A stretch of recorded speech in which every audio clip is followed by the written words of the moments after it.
সারা মাসে ডিউটি করে পাইরে কিছু টাকা, দোকান বিলার বাড়ি ভাড়ায় পকেট দেখি ফাঁকা। এত কষ্ট করি তবু সুখ তো মিলে না, বেতন বাড়ে না শ্রমিকের কষ্ট বুঝে না।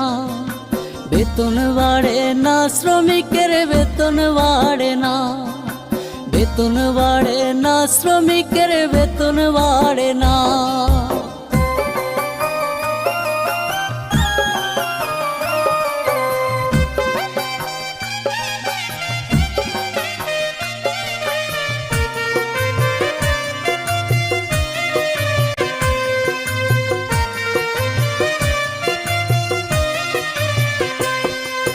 মায়ে বলে কেমন আছো ওরে আমার খোকা,